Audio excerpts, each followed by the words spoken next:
আজ রান্না করেছি ভেটকি বা কোরাল মাছ। ভেটকি বা কোরাল মাছ দিয়ে এক একটা বাইট মুখে দিচ্ছি আর নিজেকে ফিল করছি মহারানীর মতো। কারণ আজ আমি তৈরি করেছি মহারানী ভেটকি। কী যে টেস্টি! মাছের একদম অন্যরকম একটি প্রিপারেশন। আশা করছি তোমাদের কাছে অনেক ভালো লাগবে। কোনো অনুষ্ঠান বা বাড়িতে অতিথি আসলে তোমরা মাছের এই রেসিপিটি তৈরি করে দিতে পারবে। সবাই তো খেয়ে তোমার প্রশংসা করতে বাধ্য হবেই হবে। তাহলে চলো দেখতে থাকো আমি মাছের এই রেসিপিটি কিভাবে তৈরি করছি। সেজন্য তো অবশ্যই লাগবে কোরাল বা ভেটকি মাছ। দেখো আমি এখানে আমার প্রয়োজন অনুযায়ী কয়েক পিস নিয়েছি এবং এগুলো খুব ভালো করে ধুয়ে তারপর পরিষ্কার করে নিয়েছি। এবার মেরিনেশন করে নিব। সেজন্য প্রথমে দিয়ে দিলাম লেবুর রস। লেবুর রসটা কিন্তু অবশ্যই দিতে হবে। লেবুর রসটা দিলে মাছের যে আষ্টে গন্ধ থাকে সেটা থাকে না। তারপর এখানে এক এক করে দিয়ে দিলাম প্রয়োজন মতো লবণ, দিয়ে দিলাম 1/3 চামচ হলুদ গুঁড়ো, 1/3 চামচ শুকনো মরিচের গুঁড়ো আর দিয়ে দিলাম অল্প কিছুটা আটা বা ময়দা। আটা বা ময়দা অ্যাড করলে মাছটা ভাঙবে না আর ভাজাও হবে খুব সুন্দর। তারপর দেখো একটি চামচ দিয়ে মাখার বৃথা চেষ্টা করছিলাম। চামচ দিয়ে কি আর খুব সুন্দর করে মাখানো যায়? তারপর হাতের সাহায্যেও সব মশলার সাথে মাছটাকে খুব ভালো করে মেরিনেট করে নিলাম। এবার মাছটাকে রেস্টে রেখে দিব। সেই বেচারারা রেস্ট নিতে থাক আর ততক্ষণে আমি দেখো চুলায় বসিয়ে দিলাম একটি কড়াই, দিয়ে দিলাম একটু বেশি পরিমাণই তেল। তেলটা গরম হয়ে গেলে হাফ কাপের মতো এখানে পেঁয়াজ কুচি দিয়ে দিলাম। এবার পেঁয়াজটাকে লাল লাল করে ভেজে নিব, মানে পেঁয়াজ বেরেস্তা করে নিব। পেঁয়াজ লাল লাল হওয়ার এক পর্যায়ে আমি এখানে অ্যাড করে দিব কয়েকটি কাজু। কাজুটাকে দিব, দিয়ে তারপর পেঁয়াজ এবং কাজু একসাথে লাল লাল করে ভেজে নিব। দেখতে পাচ্ছ আমি কাজুগুলো দিয়ে দিলাম। এবার নেড়ে চেড়ে আবার পেঁয়াজ ও কাজুটাকে লাল লাল করে ভেজে নিব।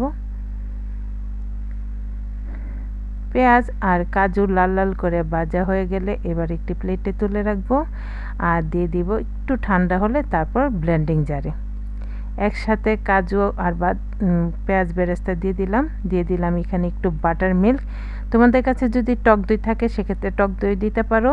আর দিয়ে দিলাম কয়েকটি কাঁচামরিচ। এবার সব কিছু খুব ভালো করে একটি পেস্ট তৈরি করে নিব। পেস্ট তৈরি করে একটি সাইডে রেখে দিলাম আর তারপর দেখো সেম প্যানেই আবার দিয়ে দিলাম মেরিনেট করে রাখা মাছের টুকরোগুলো। এক এক করে সবগুলো মাছের টুকরো দিয়ে দিব আর তারপর এক পাশ লাল করে ভাজা অবধি অপেক্ষা করব। এই মাছের রেসিপিটি তৈরি করতে মাছটাকে একটু লাল করে ভেজে নিতে হবে। তো দেখো আমার এক পাশ লাল করে ভাজা হয়ে গেছে। এবার এক এক করে সবগুলো মাছের টুকরো উল্টে দিব আর অপর পাশটাকেও লাল লাল করে ভেজে নিব।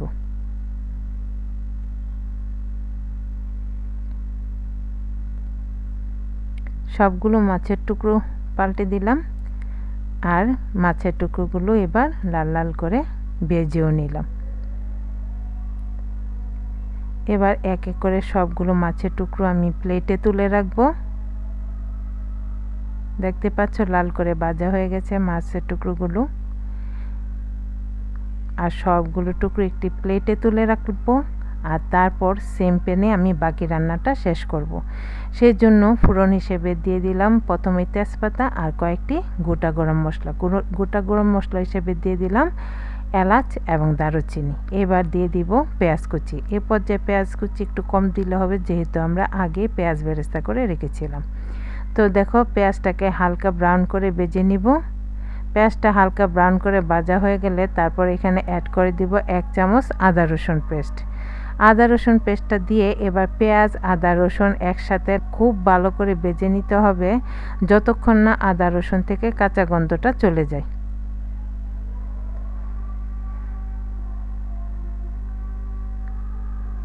তো দেখো অনবরত নেড়ে চেড়ে আমি পেঁয়াজ আদা রসুনটাকে ভেজে নিলাম আর তারপর এখানে অ্যাড করে দিব আরও কিছু মশলা। দিয়ে দিলাম 1/2 চামচ হলুদ গুঁড়ো, 1/2 চামচ শুকনো মরিচের গুঁড়ো আর 1 চামচ ধনে গুঁড়ো। তারপর দিয়ে দিলাম একটু পানি, মশলাটা যেন পুড়ে না যায়। মশলাটা পুড়ে গেলে তখন তো খেতে আর ভালো লাগবে না। তো দেখো সব কিছু দিয়ে এবার অল্প আঁচে মশলাটাকে খুব ভালো করে কষিয়ে নিতে হবে যতক্ষণ পর্যন্ত না মশলা থেকে তেল ছাড়ে। মশলাটা খুব ভালো করে কষানো হয়ে গেলে এই পর্যায়ে আমি অ্যাড করে দিব সেই বেরেস্তা আর কাজু দিয়ে তৈরি করে রাখা পেস্ট। সম্পূর্ণ পেস্ট দিয়ে দিব আর তারপর এখানে সেই ব্লেন্ডিং জারটা ধুয়ে একটু পানি দিয়ে দিব। এতে করে কোনো মশলারও অপচয় হবে না আর আমাদের মশলাও কষানো হয়ে যাবে খুব সুন্দর করে। তো দেখো পানিটা দিয়ে দিলাম। এইবার একটু সময় নিয়ে খুব ভালো করে মশলাটাকে কষাতে হবে। তোমরা জানো মশলাটা যত ভালো করে কষানো হবে খেতে ঠিক ততটাই ভালো হবে। তো একটু সময় নিয়ে মশলাটাকে কষিয়ে নিচ্ছি। আর এই মশলাটা যখন পুরোপুরি কষানো হয়ে যাবে অর্থাৎ চারিদিক থেকে তেল ছেড়ে দিবে তখন দেখতে পাবে যে গ্রেভিটা কি পরিমাণ অসাধারণ লোভনীয় লাগবে দেখতে। মানে তখন গ্রেভিটা দেখেই বুঝতে পারবে যে আসলে এই রেসিপিটা খেতে কতটা টেস্টি হবে।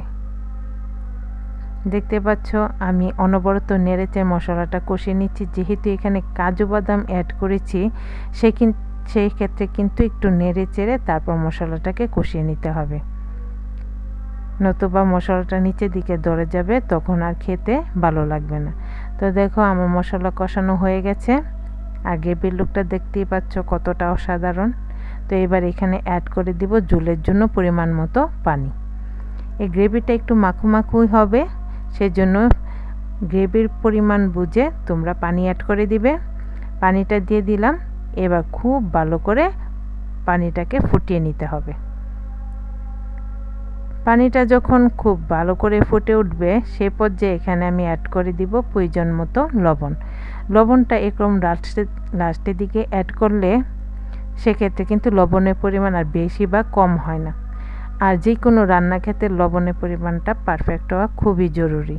তো দেখো আমি লবণটা দিয়ে দিলাম। এবার নেড়েচেড়ে লবণটাকে খুব ভালো করে মিশিয়ে নিব আর গ্রেভিটাকে আবারও খুব ভালো করে ফুটিয়ে নিব। গ্রেভিটা যখন খুব ভালো করে ফুটে উঠবে সেই পর্যায়ে এখানে আমি অ্যাড করে দিব আগে থেকে ভেজে রাখা মাছের টুকরোগুলো। এক এক করে সবগুলো মাছের টুকরো দিয়ে দিব আর তারপর গ্রেভির সাথে মাছটাকে খুব ভালো করে সিদ্ধ করে নিব। মাছের টুকরোগুলো একটু উল্টে পাল্টে দিতে হবে, এতে করে খুব সুন্দর করে মাছটা সিদ্ধ হবে। 5-7 মিনিটের মতো খুব সুন্দর করে জাল করে নিতে হবে। তো দেখো 5-7 মিনিট পর আমার গ্রেভির লুকটা জাস্ট অসাধারণ। এই পর্যায়ে আমি অ্যাড করে দিব 2টি কাঁচামরিচ। ফ্লেভারটা খুব ভালো আসবে লাস্ট পর্যায়ে এইভাবে কাঁচামরিচটা অ্যাড করলে। আর তারপর দিয়ে দেব খুব সামান্য পরিমাণ পেঁয়াজ বেরেস্তা। ব্যাস পরিবেশনের জন্য প্রস্তুত হয়ে গেল মহারানী ভেটকি। নামে যেমন মহারানী স্বাদেও কিন্তু ঠিক তেমন। তোমরা একবার বাড়িতে ট্রাই করো তাহলে বুঝতে পারবে। আর তোমাদের কাছে যদি রেসিপিটি ভালো লাগে তাহলে বেশি বেশি করে শেয়ার করে দিও। আমার চ্যানেলটাকে সাবস্ক্রাইব এবং পেজটাকে ফলো করে দেওয়ার জন্য তোমাদের কাছে খুব বেশি অনুরোধ রইল। সবাই খুব বেশি ভালো থেকো। Tata, bye bye.